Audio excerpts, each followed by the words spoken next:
comigo a sua Bíblia em Mateus, capítulo 24.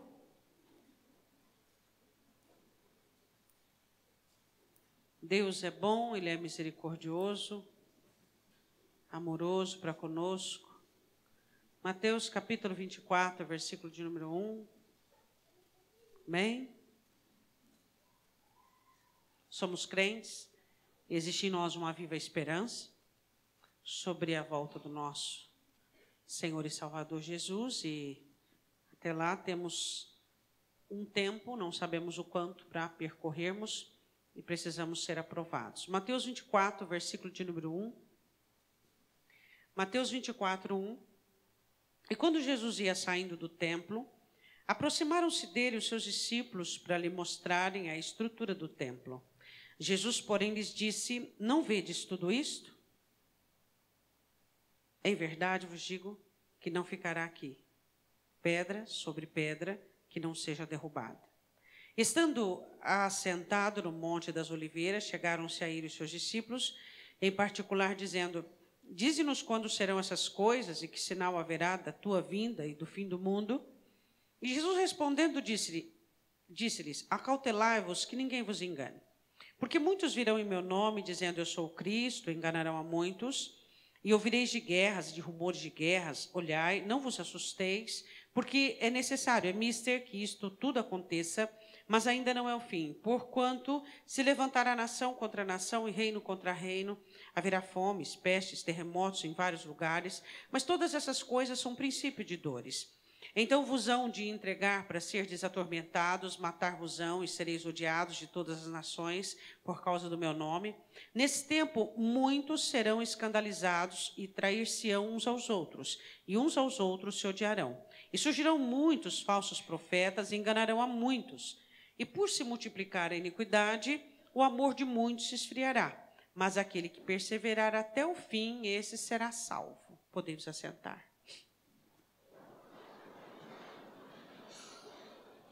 Os discípulos, com uma curiosidade bem natural sobre aquilo que Jesus diz olhando o templo, dizendo que não ficaria pedra sobre pedra, falando da destruição de Jerusalém 70 anos depois. E ele fala sobre o começo das dores e toda a situação. Esses dias aí você está olhando alguns noticiários sobre guerras e coisa e tal, e sobre o fim. Que o fim está próximo, eu e você não sabemos disso, correto? A questão é, a nossa preocupação não é com o fim, Deus é quem cuida disso. A nossa preocupação deve ser se eu e você estamos preparados para este fim. Essa deve ser a nossa preocupação. O fim é uma questão do Senhor, não é verdade? Jesus não responde à pergunta dos discípulos. Jesus só diz o que vai acontecer para que eles estivessem preparados. Jesus não diz aqui sobre data ou essa situação, sendo que é o que eles perguntam. Olha o que eles perguntam. Ó. Quando serão essas coisas e que sinal haverá? E Jesus não diz quando, ele só diz o que aconteceria, dando a entender para que eles estivessem preparados. Mas eu quero falar com você sobre o versículo 11, que diz assim, que surgirão muitas pessoas que enganarão a muitos. E depois no versículo de número 12, ele diz assim, que a iniquidade multiplica-se. A iniquidade já se multiplicou. E ele diz, em recorrência disso, após isso, o amor se esfria. Eu queria iniciar a meditação desta noite com você, perguntando como vai o seu amor pelo seu mestre? Como vai o seu amor pelo seu Messias? Como vai o seu amor pelo seu Cristo? Como você tem amado o Senhor Jesus? Como você tem dedicado a Ele os seus dias, suas horas, seus momentos? Como que está a sua comunhão com Ele? Como que está a sua amizade com o Senhor? O porquê a iniquidade faz o amor se esfriar? Porque a iniquidade, ela macula e corrompe as pessoas. Porque a iniquidade, ela afasta as pessoas da santidade, da presença do Senhor. Hoje as pessoas estão tão acostumadas às iniquidades que poucos de nós sabemos diferenciar de o que é pecado, sem ser adultério, morte e roubo. As pessoas não conseguem mais discernir o que desagrada a Deus, o que Deus não gosta que exista dentro de nós. E ele diz: mas aquele que perseverar até o fim, esse será salvo. Até o fim do quê? Até o fim dos meus dias e até o fim dos seus dias.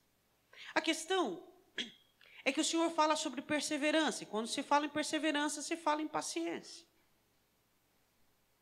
Satanás, com todas as suas estratégias para nos desviar e nos afastar da igreja, não, do reino. Para nos afastar da palavra, para que nós não tenhamos mais o compromisso que devemos ter com a palavra. Eu quero que você vá comigo em Daniel capítulo 8. Vai lá comigo em Daniel capítulo 8. Daniel, profetizando sobre o final das coisas, ele disse algo muito interessante. Escreve, porque o Senhor diz a ele para ele escrever, que no fim dos tempos haveria uma ação maligna e usurpadora contra os crentes. E essa ação teria sucesso. Tem gente que pensa que o inferno só conhece fracasso, né?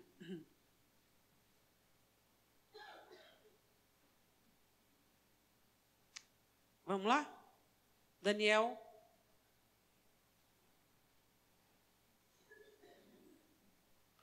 Capítulo 8, versículo de número 9, todos acharam?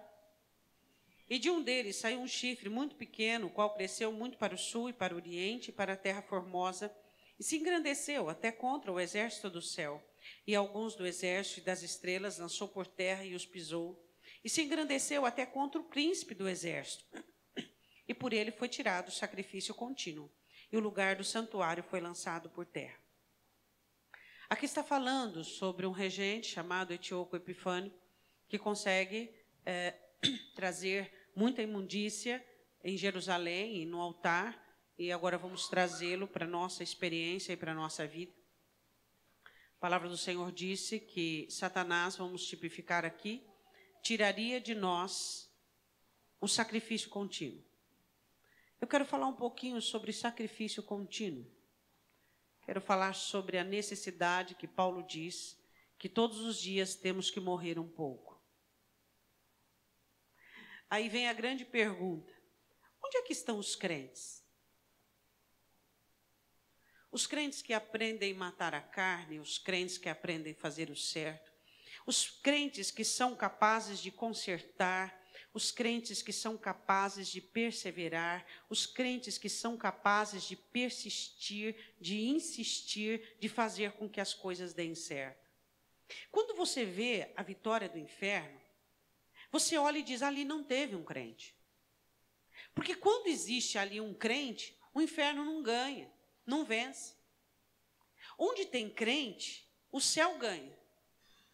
Porque onde existe o verdadeiro cristianismo, existe abnegação e renúncia necessária para fazer o céu vencer. Onde existe o cristianismo verdadeiro, existe a fundamentação da palavra de uma forma absoluta e ali o Espírito Santo governa. Qual é a vitória de Satanás, da qual Daniel profetiza e Ezequiel fala e Apocalipse diz? É a vitória de Satanás com respeito a tirar dos crentes a sua comunhão com Deus. Os crentes estão perdendo a comunhão deles com Deus e por isso estão mais frágeis, mais fracos, mais temerosos, mais doentes, mais débeis. As doenças emocionais hoje estão impregnadas. Doenças psicossomáticas. Pessoas se auto-boicotando, auto-castigando, auto-mutilando por meio de doenças fabricadas pelas emoções.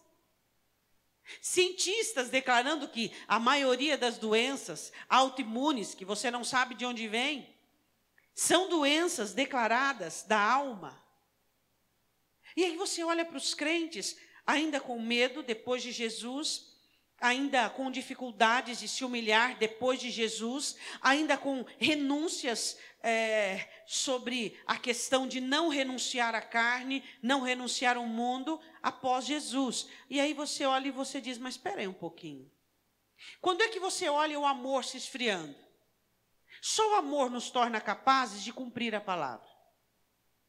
Só o amor verdadeiro por Cristo, por Deus, nos torna capazes de negarmos a nós mesmos e nos fiarmos na palavra e fazer com que a palavra de Deus seja a regra primordial na nossa vida. Não é a fé, não são dons, mas o amor por Deus. Amarás ao Senhor teu Deus com todas as tuas forças. Amarás o Senhor teu Deus com todo o teu entendimento. Amarás o Senhor teu Deus com toda a sua alma.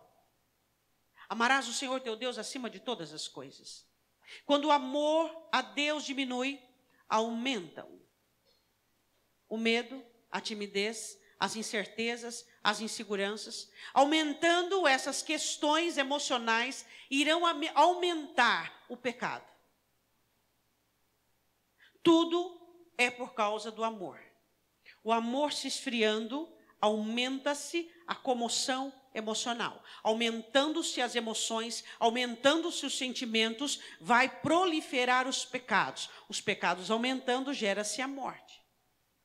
O objetivo de Satanás, arrancar o sacrifício contínuo, ou seja, tirar a comunhão do povo com o seu Deus. Versículo de número 11. E engrandeceu até contra o príncipe do exército, e por ele foi tirado o sacrifício contínuo, e o lugar do seu santuário foi lançado por terra. E um exército foi dado contra o sacrifício contínuo por causa da transgressão, e lançou a verdade por terra. O que está escrito aí? Lançou a verdade por terra, fez e prosperou. Vê se não é isso que nós estamos vivendo hoje. Hoje as pessoas amam o engano, querem o engano e preferem o engano. Está tudo bem? Está tudo bem.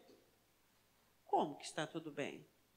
Está tudo bem com você? Você tem certeza disso? Está tudo bem com a sua família? Está tudo bem no seu casamento? Está tudo bem na sua vida espiritual? Está tudo bem na sua comunhão com Deus? Você não tem acertos para fazer, não tem confissões para fazer, você não tem decisões para tomar, mudanças a serem feitas. Por que está tudo bem?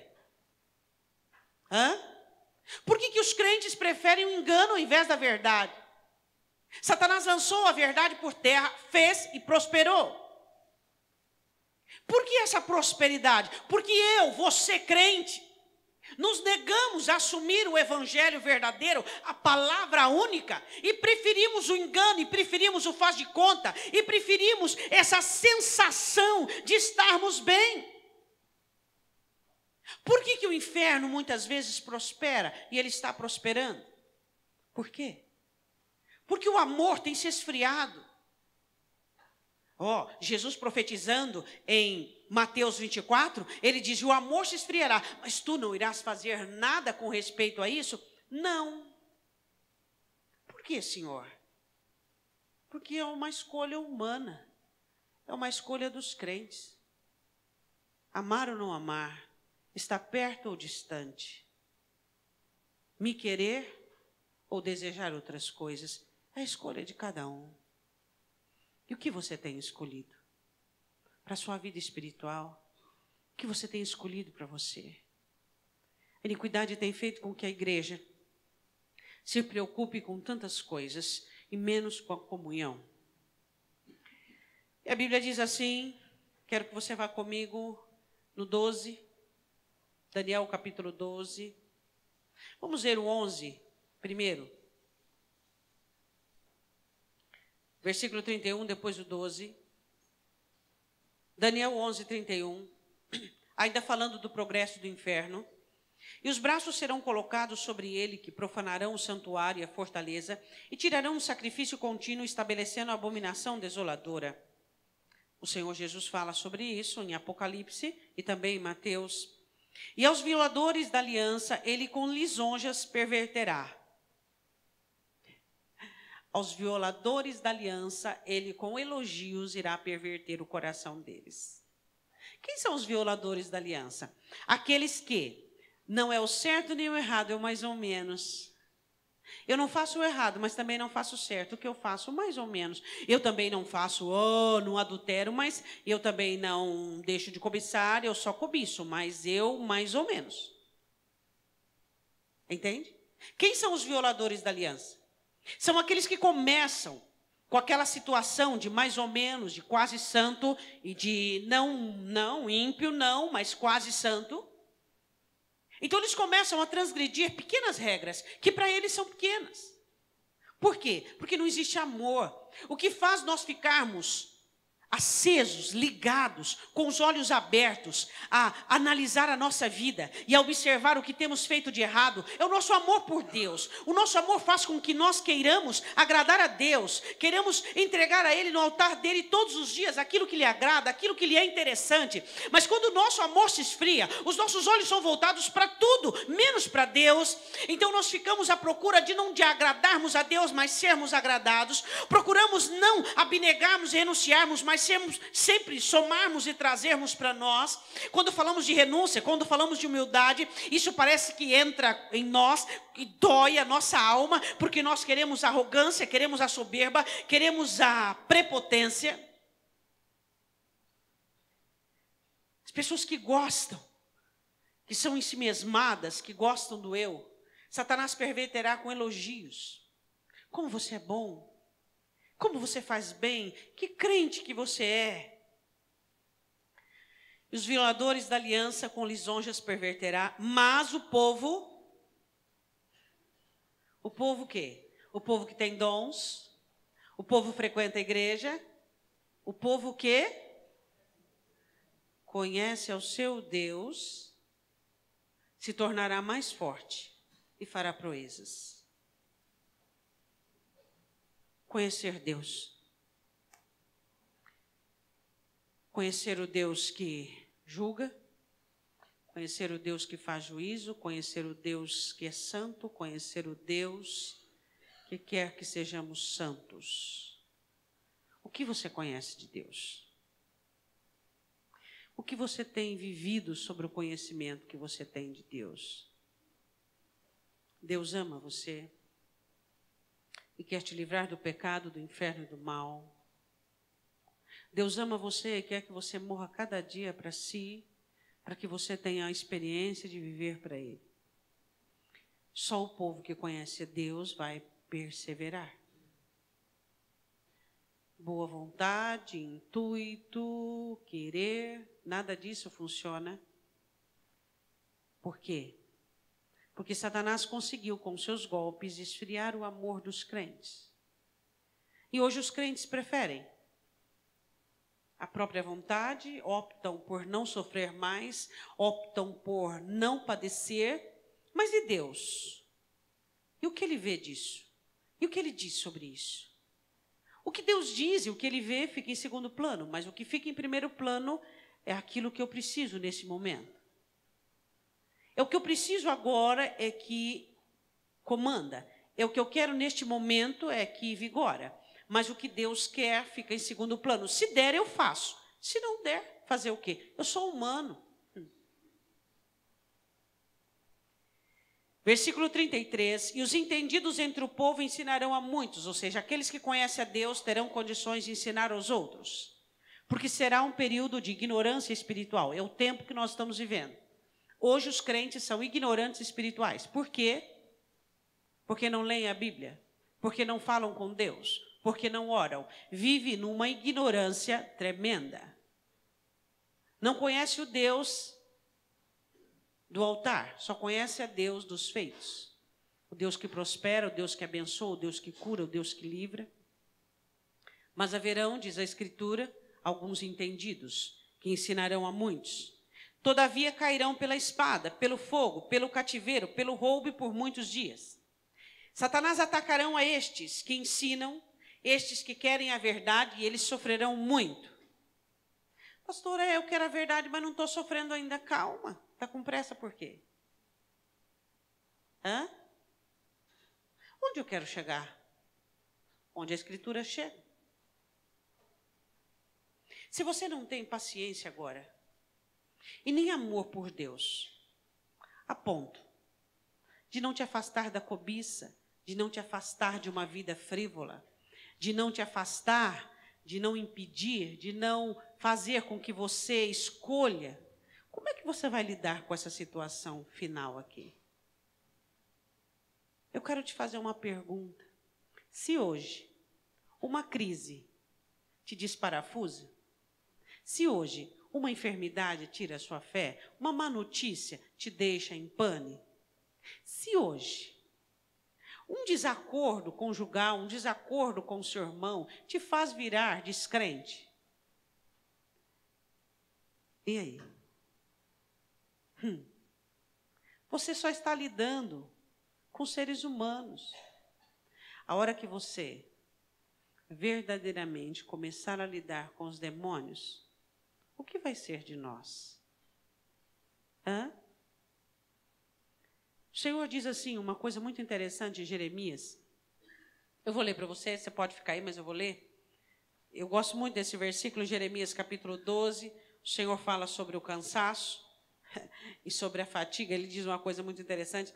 Se te fatigas correndo com homens que vão a pé, como poderás competir com os cavalos? O Senhor olha para Jeremias. Jeremias está muito cansadão, está muito desanimadão, ficando falando do ímpio. O ímpio, Senhor. Se você está desanimado, correndo com homens a pé, imagina com um cavalo.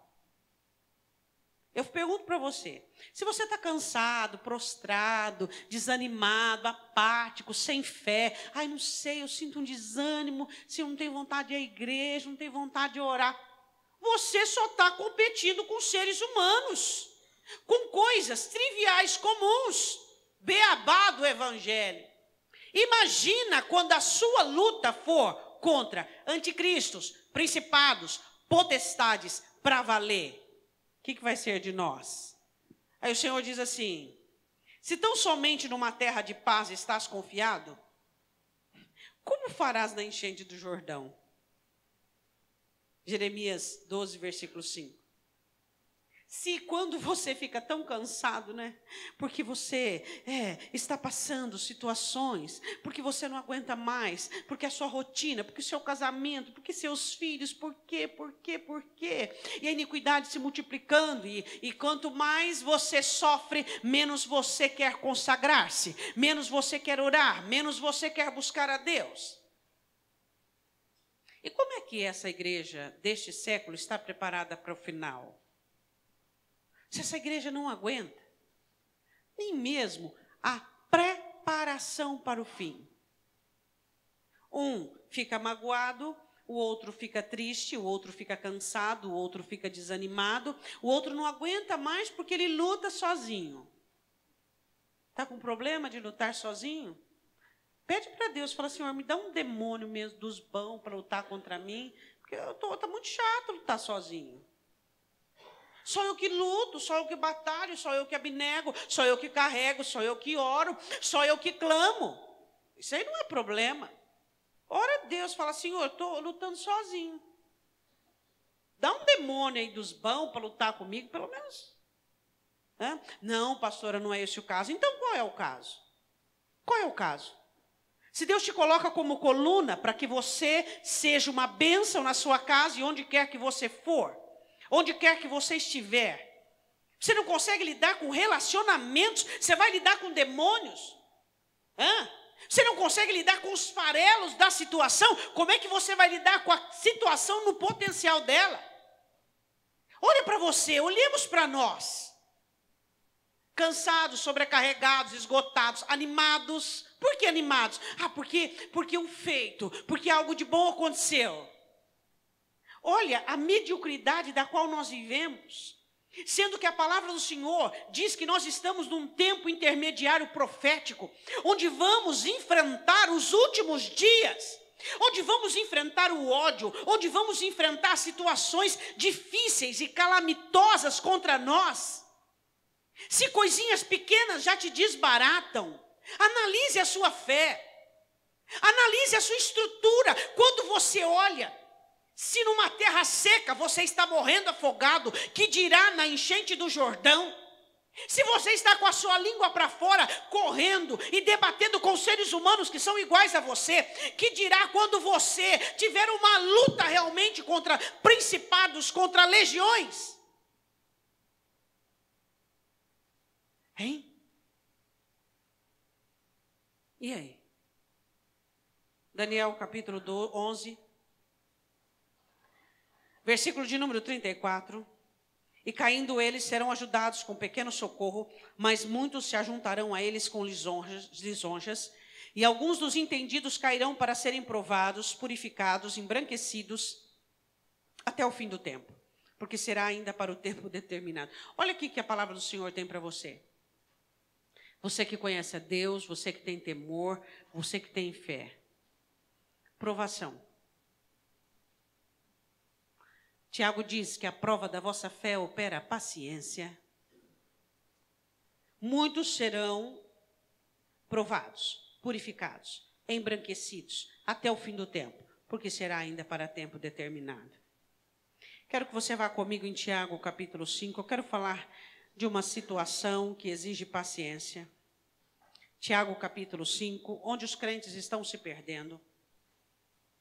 A palavra do Senhor começa com uma comparação sobre o lavrador que espera, planta o fruto, e espera o fruto, espera a chuva serôdia e a temporã. E ele fala sobre nós crentes que não somos pacientes. Por que a paciência tem a ver com amor? Tudo a ver com amor. Porque a falta de paciência faz com que você desanime. A falta de paciência... Hoje, vamos falar a verdade? De 0 a 10, qual é a nota que você dá para a sua paciência? Sem paciência você não consegue chegar até o arrebatamento. Por quê? Porque a coisa vai ser ferrenha para o seu lado. E você vai ter que ter paciência. Agora, você não tem paciência nem com uma pessoa do seu lado, nem com o irmão. Você vai ter paciência para perseverar até o fim. Não se engane. Você não tem paciência com as pessoas que são menos, que são menores, que não conseguem. Como é que você vai ter paciência para chegar até o final? Eu preciso de paciência para chegar até o fim. Você precisa de paciência. E o seu treinamento e o meu são as pessoas que nos cercam. Tiago 5, 7. Sede, pois, irmãos, pacientes até a vinda do Senhor. É uma ordem. Seja paciente. Desanima, desiste, cansa, faz do jeito que quer. Eis que o lavrador espera o precioso fruto da terra, aguardando com paciência até que receba a chuva, temporã e a serôdia. Sede vós pacientes, fortalecei os vossos corações, porque já a vinda do Senhor está próxima. A paciência fortalece o seu coração e a paciência e o amor trabalham juntos. Eu e você precisamos ser pacientes para conservarmos o nosso amor por Cristo. Por quê? Porque quando vem a tribulação, quando vem a aflição, quando vem a situação difícil, eu e você temos que ter paciência para que o amor seja conservado. Versículo 9, irmãos, não vos queixeis uns contra os outros. Não reclama, fala assim para o teu irmão, não reclama de mim.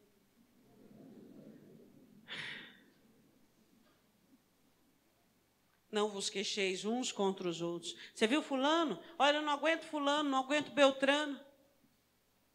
Não vos queixeis uns dos outros.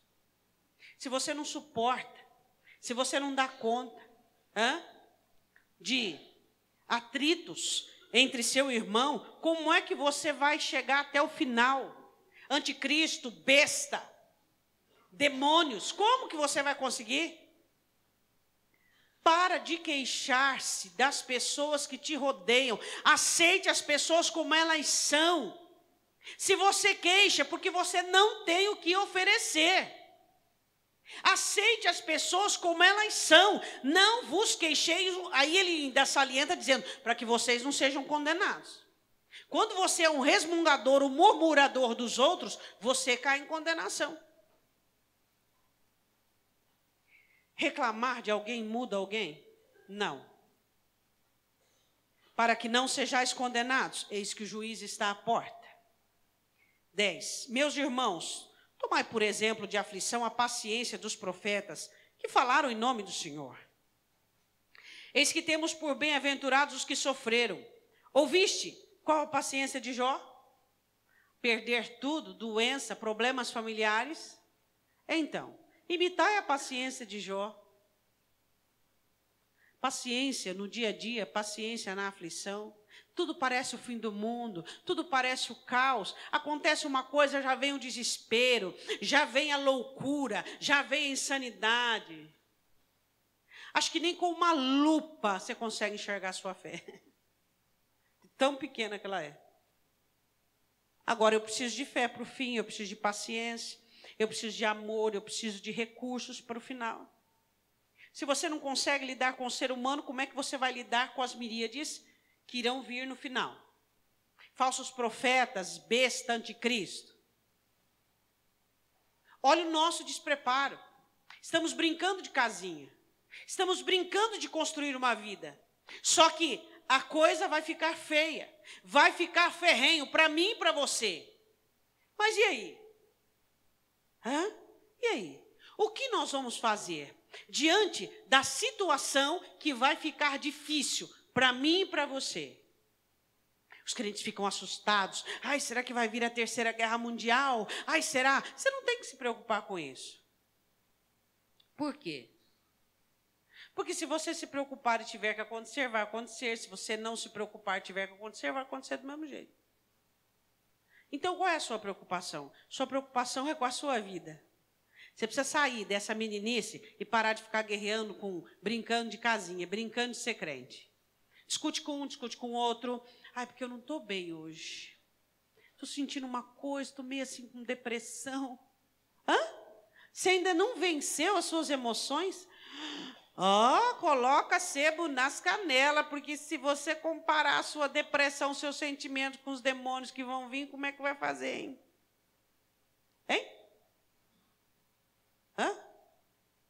E aí? Eu e você temos que estar preparados para o final. Não consegue vencer um problema conjugal, não consegue vencer um atrito, não consegue ser humilde o suficiente para poder colocar fim numa situação. Aí ele diz assim: e vistes o fim que o Senhor lhe deu. Versículo 12, ele diz assim: não jureis, seja sim, sim, não, não. 13, você está aflito? Ore. Está aflito? Ore. Eu orei, a minha aflição não foi embora. Ora de novo. Pastora, quando eu estou aflito, eu não oro, não. Eu vou saindo dando cadeirada em todo mundo. Está aflito? Ore. Está doente? Chame alguém para orar por você. Ele fala sobre a paciência. Está doente? Confessa a sua culpa. Você vai sarar, vai receber oração, vai sarar. Porque muitas doenças são por pecados, por culpas. Ele começa a trazer o que? A solução para os nossos problemas. Para quê? Para que nós estejamos preparados para o dia do final. Porque a vinda do Senhor é certa. Vá comigo em Hebreus 10. Hebreus capítulo 10, versículo de número 35.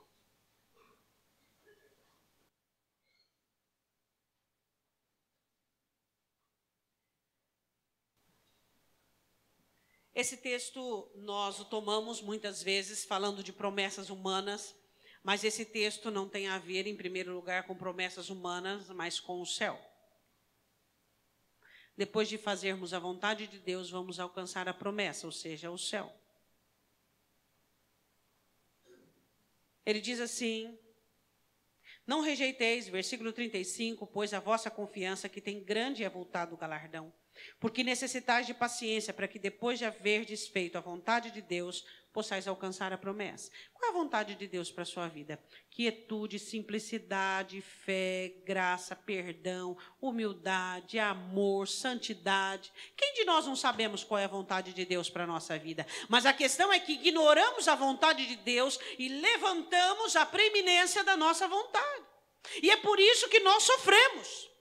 Agora, se com os seres humanos nós estamos numa guerra, você imagina com os demônios. Imagina no final das coisas. Você acha que a coisa já está feia? Você diz assim: mas para os meus irmãos lá, eles estão morrendo, tal, tal. É verdade. Como vai o seu amor por Cristo?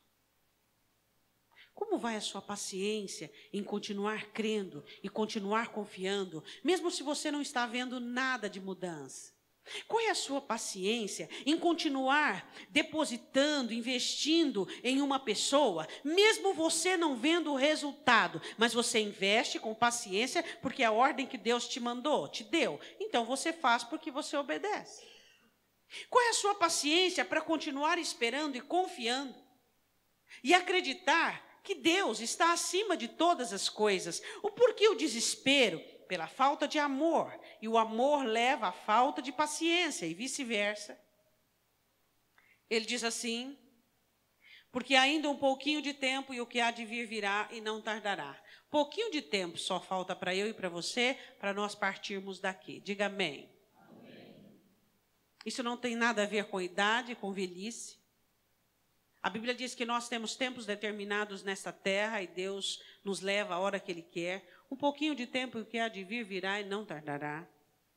Mas o justo viverá O justo vive da fé. O justo não vive de sentimentos. O justo não vive de emoções. O justo não vive de achismo. O justo não vive de habilidades. O justo não vive disso, ele vive de fé. Porque ele crê em Deus. E ele crê em Deus, e ele faz o que for preciso para que a palavra de Deus seja maioral e absoluta. O que é que eu tenho que fazer? Eu tenho que renunciar, eu tenho que morrer, eu tenho que ter o sacrifício contínuo. Eu vou fazer. O diabo não tirou o meu sacrifício contínuo. O diabo não tirou o seu sacrifício contínuo, porque todos os dias nós somos como ovelhas levadas ao matadouro, para não mais façamos a nossa vontade, mas a vontade de Deus. Nós temos que estar debaixo deste preparo, para que aguentemos aquilo que vai vir. O sinal da besta vai vir.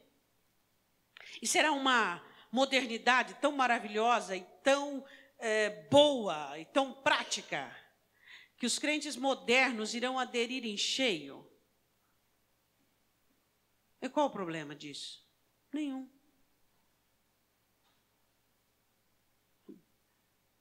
Você acha que Deus está preocupado? Não. Deus não está preocupado. Deus quer apenas que eu e você entendamos que eu e você temos duas escolhas. Agora, não vai dar tempo. Ele diz assim, quando tudo começar a acontecer, não vai dar tempo nem de vocês voltarem para pegar alguma coisa. Quando ele diz assim, não voltem para pegar nada. Quem estiver em cima do telhado, quem estiver, não volte. Não irá dar tempo. É agora que você tem que ter uma fé tão rudimentada, um amor por Ele tão fortalecido, a paciência de continuar crendo, de continuar confiando. Pedro diz assim, alguns dizem assim, a volta do Senhor Jesus demora. A volta do Senhor Jesus desde os tempos anteriores está sendo dito e não aconteceu. Mas quando acontecer, será único. Diz a Escritura, mas o justo viverá da fé, e se ele recuar, a minha alma não tem prazer nele. Se você recuar do seu casamento, você não tem o prazer do Senhor. Se você recuar da sua salvação, da santidade, se você recuar do seu posicionamento, se você recuar, você não tem o prazer do Senhor para a sua vida. Uma das coisas que o Evangelho mais enfatiza é o caráter do cristão. É a firmeza do cristão. Pessoas que hoje gostam da santidade porque foram quebrantadas e comovidas, e amanhã estão no pecado porque foram assediados e envolvidos. Essas pessoas não têm caráter para o final, elas não têm firmeza para o final. Como elas irão dar conta no final? Onde até mesmo os escolhidos e os entendidos serão atacados para serem embranquecidos, para serem polidos. Você não dá conta do seu pecadinho do dia a dia. Você não dá conta de uma divergência matrimonial. Você não consegue dizer perdão. Você não consegue dizer, não, esquece, passa a borracha nisso aí. Vamos acertar. Como é que nós estamos preparados para o fim? Diz para mim. Hein? Pessoas que não conseguem ser humilde o suficiente para pedir perdão, para entender, para compreender, para ser pacificador, para ajudar. Como nós estamos preparados para o final? Essa é a grande pergunta. Analisa seus embaraços, não dá vergonha? Seus problemas é vergonhoso. É vergonhoso ou não é? Seus problemas não é vergonhoso? Os meus são. Nossos problemas é tudo falta de fé, falta de paciência, falta de comunhão com Deus, dá vergonha. Vergonha. Se tivesse um pouco mais de fé, confiaria mais, confiando mais, resposta viria, porque a palavra está aí. Se tivesse um pouco mais de comunhão com Deus, ouviria mais, atentaria mais e erraria menos. Se tivesse mais santidade, o pecado não proliferaria. Então seríamos muito mais guardados. Seu problema não é problema, é desacerto. Um pouquinho de fé, um pouquinho de comunhão, um pouquinho de palavra, você conserta isso aí. Desacerto. Cobiça exagerada, propósito exagerado. Analise. Olha para o seu problema para você ver. Pastor, o meu problema é espiritual. Então, se é espiritual é com Deus, não é com você? Meu problema, pastor, é uma pessoa que tem que se converter. Eu não sabia se era Cristo ou Espírito Santo. Você pode converter alguém? Você não converte nem você mesmo. Precisamos do Espírito Santo, da palavra, do poder, do sangue. Analisa se você tem problema. Olha se você tem problema. Se os seus problemas não são enredos, não são conversações de Satanás que ele envolveu você. Hein? E se são espirituais, são para Deus. É Deus que governa. Nós não temos problemas. Nós temos é falta de fé. O nosso problema é falta de fé. O nosso problema é falta de comunhão. O nosso problema é falta de santidade. O nosso problema é falta de oração. É falta de sacrifício contínuo. Isso é o nosso problema. Aí sim. Aí se você disser, pastor, o meu é verdade, o meu, o seu, o nosso, tudo é falta. É falta demais do Espírito, é falta de poder, é falta de autoridade, porque faltou oração, faltou comunhão, faltou Deus. Então aí tudo bem. Hein? Você não tem problema. Você tem coisas para serem colocadas no lugar. Você tem decisões a ser tomadas no âmbito humano. Tome-as e acabou o seu problema. Reaja e acabou o seu problema. Santifica-se e acabou o seu problema. Por quê? Porque se com homens a pé você se fatiga e na terra seca morre afogado, que dirá correr com cavalos, é o que nós vamos enfrentar, e na enchente do Jordão, vamos boiar.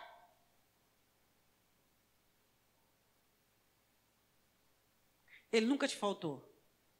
Ele nunca te desamparou. Ele nunca encolheu a mão para você. E você fica desequilibrado. E você fica, e agora o que vai acontecer? Olha um pouquinho para trás. Olha o que já foi. Olha o que ele já fez. Olha a mão dele sobre a sua vida. Vê se nós não deveríamos estar mais arregimentados, convictos, certo? Parar de drama, parar de situaçãozinha. E olhar a vida com mais seriedade, mais humildade, mais compromisso. E ele diz assim... Nós, porém, não somos... Quem pode dizer amém? Amém? Nós, porém, não somos daqueles que se retiram para a perdição, mas daqueles que creem para a conservação da alma. Diga amém. Amém. Quero que você vá em Lucas 21. O mesmo texto, Lucas agora relatando o mesmo texto de Mateus. O Senhor Jesus falando do final de todas as coisas. Lucas, capítulo 21. O Senhor fala dos terremotos, das pestes, grandes sinais. Versículo de número 16. E até pelos pais, irmãos e parentes e amigos sereis entregues, matarão alguns de vós. E de todos sereis odiados por causa do meu nome, mas não perecerá um único cabelo da vossa cabeça. Irmão entregar irmão, inimizade, incorrência e tanta perturbação. Se guardadinho, protegidinho, abençoadinho, já está careca, um medo, uma pane, um desespero. O que vai ser? O que vai ser da minha vida? Olha esse problema, olha essa situação, desesperado. Seu problema é muito fácil de ser resolvido. Fé, ação. E um pouquinho de cristianismo. Só um pouquinho. pouquinho de descanso, um pouquinho do Salmo 23, um pouquinho do Salmo 91, um pouquinho de alegria, um pouquinho de confiança. Hã? Está doente? Diz Tiago. Ora. Hoje o crente, quando ele fica doente, ele não ora mais. Ele não ora mais. Não sou contra você ir médico, tomar remédio, nada disso. Mas não ora. Depois que ele já está doente, anos e anos e anos e anos a fio. Aí você fala, você já orou? Não. Aí você fala, mas como não? Como não? E aí nós dizemos que ainda somos crentes. Não, isso que é engraçado, né? Tudo bem, a gente não ser mais crente, não crer mais, não confiar, tudo bem, não é? Quer dizer, mais ou menos tudo bem. Mas a gente dizer que é crente, mas aí já é, né? Fala a verdade, né? Hã? Crente que não ora, que não depende de Deus, que não confia, que não entrega, que não é firme, não é forte, vai dizer que é crente, que jeito? Fala, não, eu estou tentando. Estou tentando. Versículo 19. Na vossa paciência, paciência do quê? De continuar crente, de continuar firme, de continuar acreditando, de continuar investindo no seu casamento, na sua vida, de continuar investindo na sua vida espiritual. Eu estou frio espiritualmente, estou passando por uma crise espiritual. Crise? Como assim? Me explica. Esfriamento? Não sei, eu não tenho vontade de orar. Quem disse que oração tem que ter vontade? Quem disse isso? É dever. Para orar não tem que ter vontade, tem que só orar. Tem que ter vontade de orar. Você tem que ir, tem que orar. É isso. É só isso. Eu e você temos que entender que nós não podemos perder a comunhão com Deus que vai nos habilitar a vencermos dias difíceis que virão sobre nós. Você acha que está difícil? Está morrendo afogado na terra seca? Porque você foi magoadíssimo, porque você ficou decepcionado, porque você foi traído. Isso não é nada, isso é uma amostra grátis.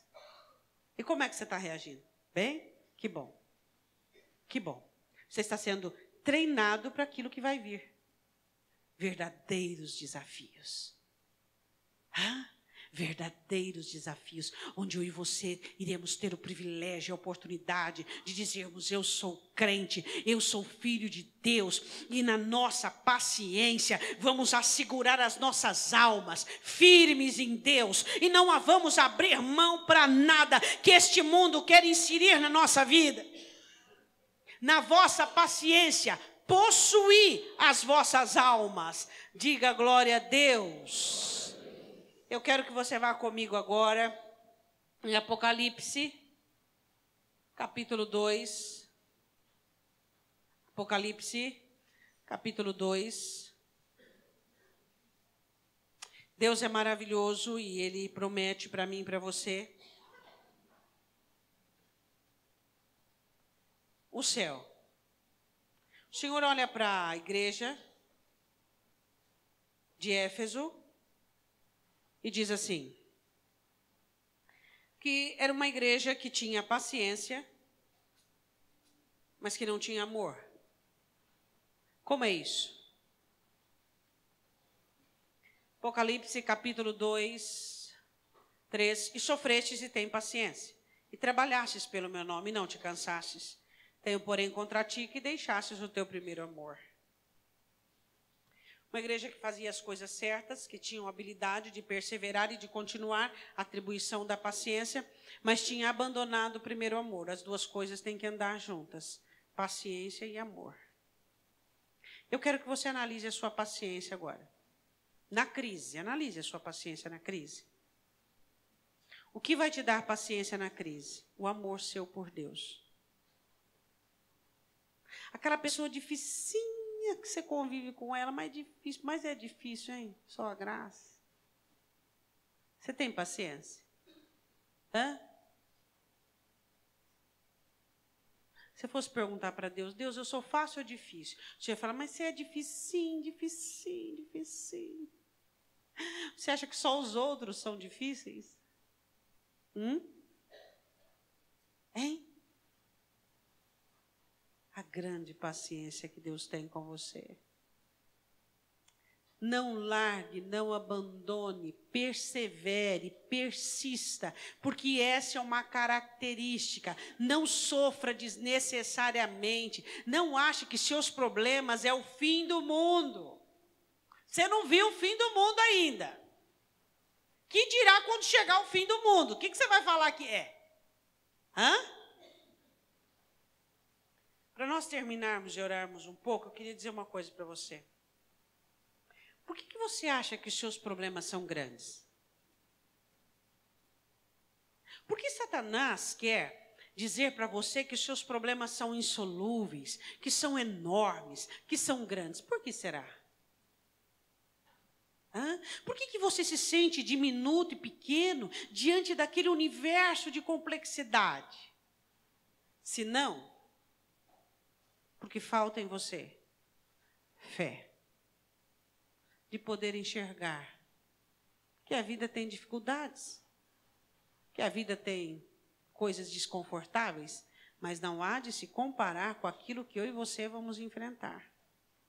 Por isso que a Bíblia diz, bem-aventurados que morrerem primeiro, antes do final. Aqueles que morrerem primeiro não verão o que eu e você vamos ver. Mas ninguém quer morrer também, né? Ninguém quer morrer, todo mundo quer ver. Mas tem força para ver? Tem resistência? Tem poder, tem autoridade para enfrentar tudo que vai vir? Todas as dores? Está falando de guerra, os crentes já estão tremendo. Está armazenando água já. É ou não é? E aí? A coisa vai ficar feia. A coisa vai ficar terrível. Você vai deixar de ser madame de Cristo para ser guerreira, varoa, valorosa.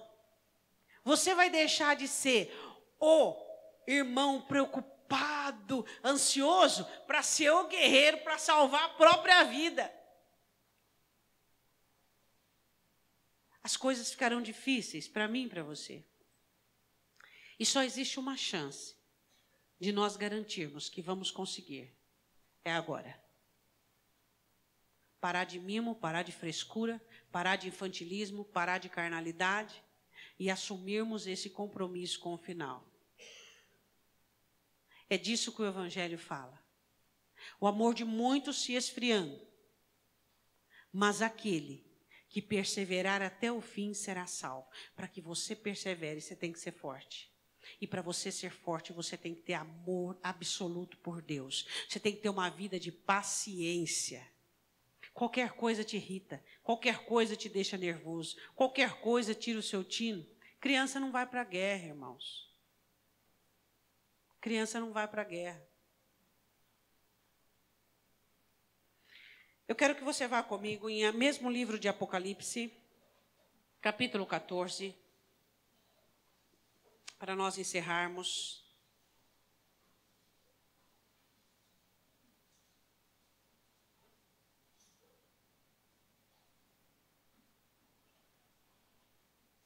Vamos ver o 13. A besta que sobe da terra. 13:16. Vamos lá. E faz que a todos, pequenos e grandes, ricos e pobres, livres e servos, lhes seja posto um sinal na sua mão direita ou nas suas testas, para que ninguém possa comprar ou vender, senão aquele que tiver o sinal ou o nome da besta, ou o número do seu nome. Versículo de número 7, do capítulo 14. Dizendo com grande voz, temei a Deus e dai-lhe glória, porque é vinda a hora do seu juízo. Adorai aquele que fez o céu e a terra e o mar e as fontes das águas. O outro anjo seguiu dizendo, caiu Babilônia, aquela grande cidade que todas as nações deu a beber o vinho da ira da sua fornicação. E seguiu-os o terceiro anjo dizendo com grande voz, se alguém adorar a besta e a sua imagem e receber o sinal na sua testa ou na sua mão, também este beberá o vinho da ira de Deus que se deitou. Não misturado do cálice da ira, será atormentado com fogo e enxofre diante dos santos anjos e diante do Cordeiro. E a fumaça do seu tormento sobe para todo sempre, e não tem repouso nem dia nem noite os que adoram a besta e a sua imagem e aquele que receber o sinal do seu nome. Aqui está a paciência dos santos, aqui estão os que guardam os mandamentos de Deus e a fé em Jesus Cristo. E eu vi uma voz do céu que dizia: escreve, bem-aventurados os mortos que desde agora morrem no Senhor. Sim, diz o Espírito, para que descansem dos seus trabalhos e das obras, suas obras os seguem. Bem-aventurado aqueles que já morreram.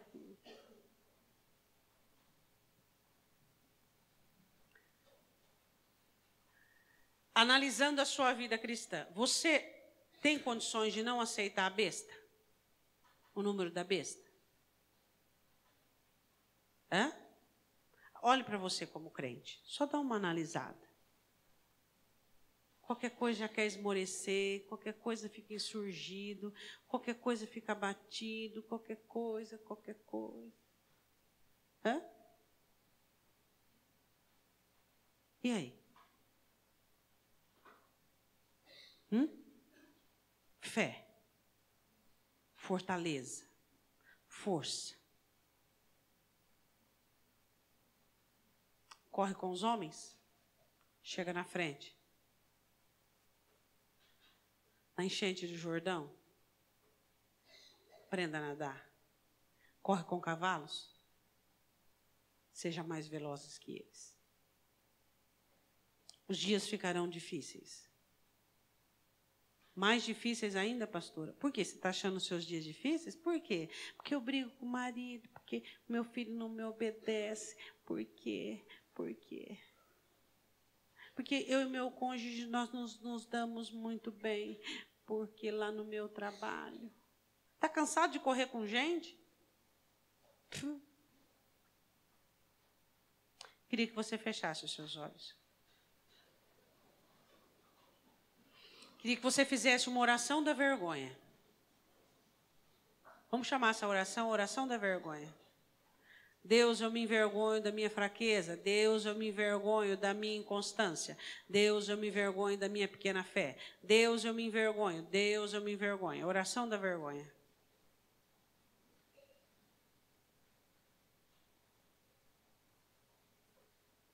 Deus, nós te pedimos perdão por sermos frágeis e débeis, por ficarmos cansados e sobrecarregados com coisas tão poucas. Verdadeiramente não há preparo em nós para os dias que virão. Mas nós te pedimos.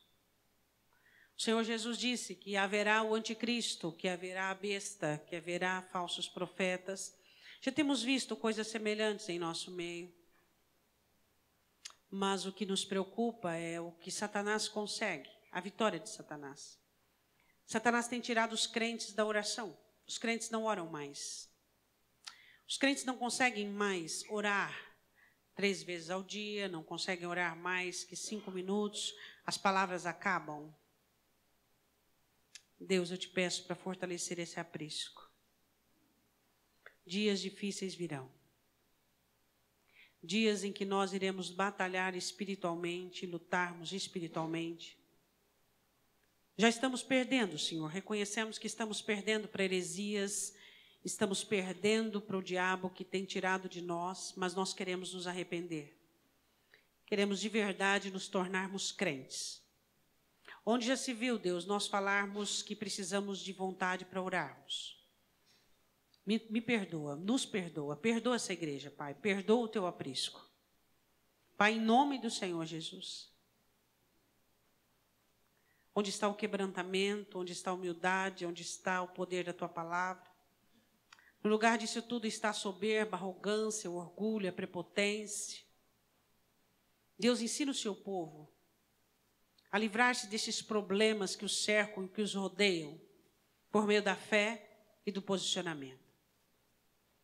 Deus, Satanás tem distraído a igreja com questõezinhas para que ela esteja fraca para o fim. O Senhor Jesus, profetizando, diz que poucos seriam salvos. Infelizmente, Senhor, nós estamos vendo essa realidade acontecer. Poucos conseguem desembaraçar daquilo que os cerca, daquilo que os rodeia. Poucos conseguem, Deus, objetivar a salvação e a batalha espiritual. Deus, nem treinamento nós estamos ainda. Porque a maioria dos nossos problemas são fabricados por nós mesmos. Deus, perdoa o coração daquele que está magoado, daquele que está ferido, daquele que está triste, daquele que tem deixado se vencer pelo dia a dia, daquele que se cansa só porque tem que trabalhar, se cansa porque tem que negociar, se cansa porque tem que viver. O que faremos com o cansaço dos últimos dias, Deus? Senhor, nos dê paciência para que possamos investir em nós, nos dê perseverança para que possamos investir na nossa vida espiritual. Deus, Satanás tem roubado o sacrifício contínuo. Satanás tem roubado a comunhão. Ele tem lançado a verdade por terra, tem feito e prosperado. Por quê? Porque poucos de nós temos verdadeiramente buscado a verdade. Poucos de nós temos pagado o preço pela verdade. Pai, em nome de Jesus, perdoa-nos. Converta os nossos corações. Converta as nossas mentes. Os últimos dias estão próximos. E a tua palavra fala sobre não dar tempo. Não vai dar tempo para muitos ir atrás de óleo de unção. Não vai dar tempo para muitos granjear talentos e adquirir galardão. Não vai dar tempo para muitos fazer, amar, ajudar, recolher, cobrir. Não vai dar tempo. O que temos feito agora é nos distraído com nossos pequenos problemas, nossas pequenas aflições. Pai, é tudo muito sério. É tudo muito comprometedor. Nós estamos vendo a profecia se cumprindo. O perdão não existe mais. A unção não existe mais. São poucos os que praticam o perdão. São poucos os que buscam a unção, a direção do teu Espírito. São poucos. Temos vivido o pior momento da igreja no mundo, no universo. E para nós está tudo bem. Mas tu dizes na tua palavra que será a sua volta como nos dias de Noé. Casavam, se davam em casamentos. E de repente, como um ladrão, tu virás. Sua volta pode ser esta noite. Sua volta pode ser amanhã. O que tem de gostoso na Escritura é que nós não sabemos quando tu virás. Então temos que estar vigilantes e prontos a todo momento. Só o que eu te peço é que o Senhor venha dar esse aprisco, força, poder e autoridade, para que possamos resistir àquilo que virá contra nós. Pestes, doenças, guerras, rumores de guerras, pai contra filho, filho contra pai, o evangelho pregado ao mundo inteiro. O que falta para acontecer? Deus, nós vamos voltar para as nossas casas, mas não podemos voltar para a nossa frieza espiritual. Que cada um de nós saiamos daqui nesta noite envergonhados de acharmos que tínhamos problemas. Tudo está no controle do Senhor. Tudo está. Tudo está sob controle. Será que você pode entender isso? Que o diabo está tentando distrair você e ocupar você com problemas, com aflições, para que você descuide da sua vida espiritual. E quando vier a força desoladora, você não tem condições de ficar de pé. Sabe aquelas questões que te perturbam? Consagre-as em oração e confie. E vai cuidar da sua vida espiritual. Você granjeia tantas coisas nesta terra e amontoa tantos tesouros. O que você tem granjeado no reino celestial? Tiago diz que a ferrugem dos ricos testemunharão contra eles. No céu não tem ferrugem, a traça não come. O que você tem feito para a sua vida espiritual? Hein? Você só tem feito aquilo que Jesus mandou? Então, você não fez ainda nada igual a mim. Olha para a sua vida. Vê o quanto você tem investido na sua vida espiritual. Vê o quanto você tem se envolvido com a sua vida espiritual. Você só pensa na terra. Só em coisas da terra. Só em coisas da terra. Lembra da parábola do Senhor Jesus? Do convite?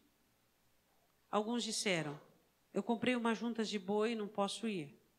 Trabalho. Outros, eu comprei uma terra. Aquisição. Outro, eu me casei. Família. São os 3 objetos que Satanás usará. Trabalho, conquista e família.